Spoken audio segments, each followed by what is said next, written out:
인생의 대부분을 지나고 나서야 겨우 만난 그 사람이 있습니다.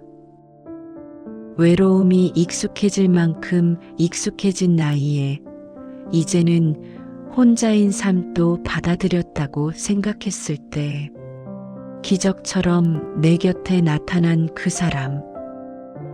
그런데 그 사람이 차가운 비웃음을 남기고 연락을 끊어버린다면 그건 누구의 뜻일까요? 그 사람의 선택이었을까요? 아니면 하나님이 막지 않으신 일이었을까요? 나는 이미 혼자인 삶에 익숙해진 사람이었습니다. 익숙해졌다고 믿었고 괜찮다고 생각했고 이제는 이런 삶도 받아들여야 한다고 스스로를 설득하며 살았습니다. 하지만 사람은요, 익숙해질 수는 있어도 괜찮아지지는 않더라고요. 인생의 가장 험한 고개들을 다 넘었다고 생각했을 때, 이제는 거울 속의 주름이 낯설지 않고 외로움마저 묵은지처럼 익어갈 즈음, 자식들 다 키워 시집장가 보내고 텅 빈 거실에서 홀로 찬밥을 물에 말아 먹으며 하나님께 매달렸던 밤들이 있었습니다. 주님, 남은 여생은 그저 마음 기댈 곳 하나만 있으면 좋겠습니다. 이제야 내 인생 좀 살게 해달라고, 이 적막한 집안에 온기 하나만 허락해달라고 눈물로 쏟아냈던 그 기도의 응답으로 나타난 그 사람. 저는 믿었습니다. 그 사람이 정말 하나님이 제 고단한 노년을 위해 예비하신 마지막 선물이라고요.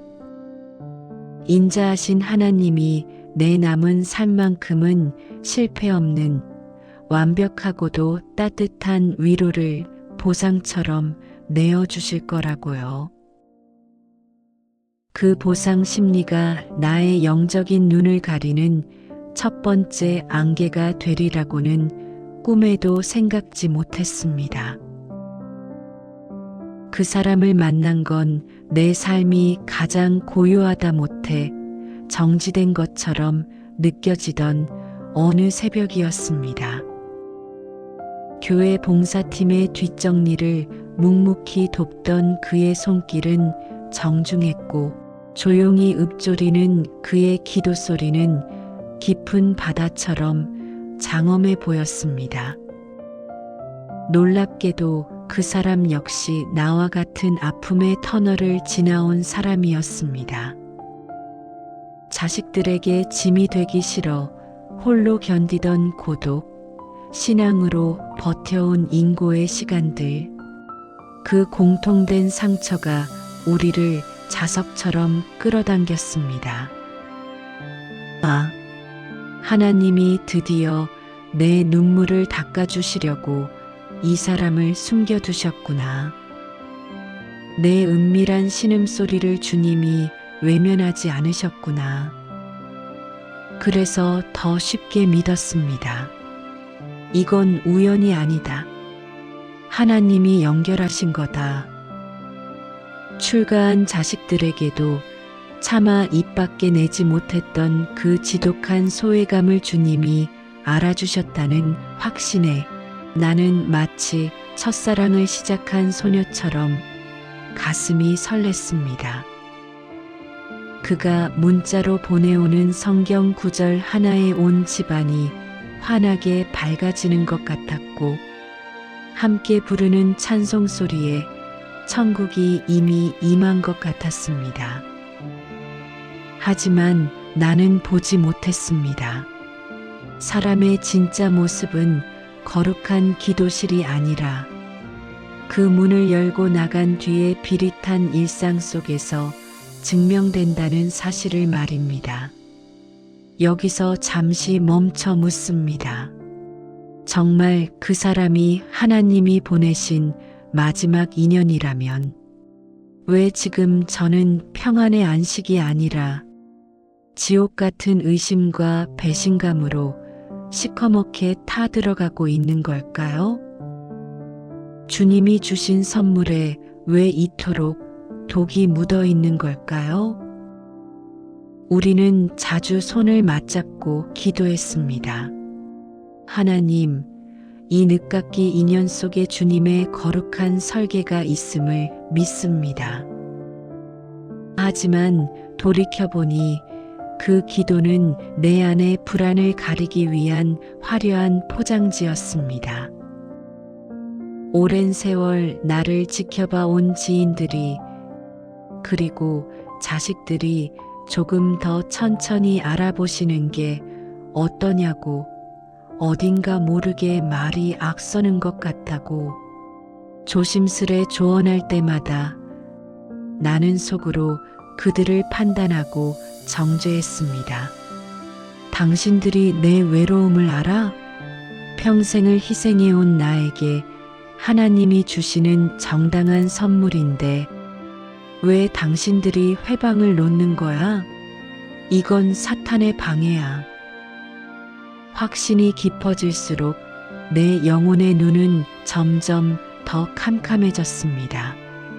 하나님, 이 관계를 인도해 주소서라고 시작했던 기도는 어느덧 제발 이 사람이 맞다고 기적으로 증명해 주세요. 라는 억지와 강요로 변해 있었습니다. 나는 하나님을 신뢰한 것이 아니라 내가 만든 인연의 우상이 무너지는 것을 죽기보다 두려워하고 있었습니다. 완벽해 보였던 성벽에 균열이 가기 시작한 건 아주 사소하고 옹졸한 순간들이었습니다. 신앙의 고상한 언어를 사용하면서도 정작 계산기 앞에서는 서늘해지던 눈빛, 자식들에 대한 험담을 은근히 내비치며 내 재산과 형편을 탐색하던 그 치졸한 질문들.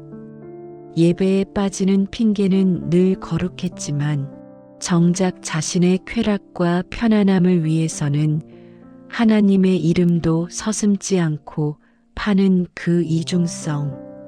무언가 잘못되었다는 신호가 내 영혼 밑바닥에서 종처럼 울리고 있었습니다. 하지만 나는 그 종소리를 애써 외면하며 귀를 막았습니다.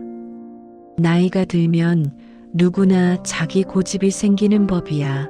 완벽한 성인이 어디 있겠어. 내가 품어야지.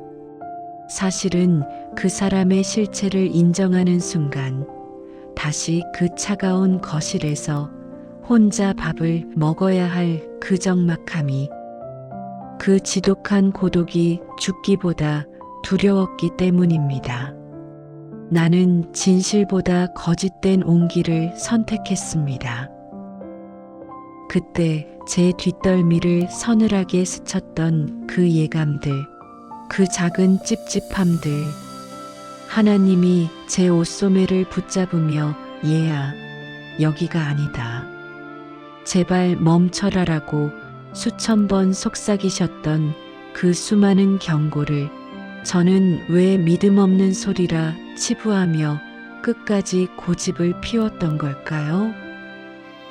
결국 모래 위로 쌓아 올린 성전은 한순간에 무너져 내렸습니다. 아무런 예고도 없이 그 사람은 나의 신뢰를 무참히 짓밟았습니다. 어느 날, 정말 아무렇지 않은 날이었습니다. 그 사람은 내게 부탁을 했습니다. 아주 자연스럽게, 아주 익숙한 얼굴로 잠깐만 도와줄 수 있을까? 나는 고민하지 않았습니다. 믿었기 때문입니다. 그 사람을 믿었고, 그 관계를 믿었고, 무엇보다 이 인연을 하나님이 주셨다고 믿었기 때문입니다. 그래서 나는 그 손을 잡았습니다. 아무 의심 없이. 큰 돈은 아니었을지 모릅니다. 하지만 내게는 평생을 아껴 모은 땀방울이었고 주님의 일에 쓰인다는 믿음이 섞인 거룩한 예물이었습니다. 그런데 그 돈이 사라졌습니다. 그리고 그날 이후로 그 사람은 사라졌습니다. 연락이 끊겼고 설명은 없었고 그 어떤 흔적도 남지 않았습니다. 그때 제가 처음으로 떠올린 이름은 누구였을까요? 내 심장에 비수가 꽂혔습니다. 나는 무너졌습니다. 단순히 그 돈이 아까워서가 아닙니다. 하나님, 제가 무엇을 그렇게 잘못했습니까? 주님의 이름을 믿고 내어준 손길인데 왜 사기꾼의 미끼가 되도록 저를 방치하셨습니까? 이 나이에 사람에게 속고 돈까지 잃은 이 수치심을 대체 어떻게 감당하란 말입니까? 그날 밤 나의 기도는 피를 토하는 비명이었고 하늘을 향한 원망의 화살이었습니다. 텅 빈 방 안에 홀로 앉아 나는 울부짖었습니다. 하나님, 왜 그 손을 막지 않으셨나요? 왜 제가 속도록 내버려 두셨나요? 나는 그날 밤 처음으로 이렇게 기도했습니다. 하나님, 이걸 알고 계셨습니까? 알고도 그냥 두신 겁니까? 정말 하나님은 이 모든 걸 알고 계셨을까요? 알고도 막지 않으신 걸까요? 그저 눈물만 났고 하나님이 원망스러워 견딜 수가 없었습니다. 이제 저는 이 무너진 폐허 위에서 무엇을 보아야 할까요? 하나님은 왜 굳이 이런 아픈 방식을 택하셔야만 했을까요? 그 잔인한 침묵 속에 감춰진 하나님의 진짜 설계를 이제 2부에서 하나씩 꺼내보려 합니다.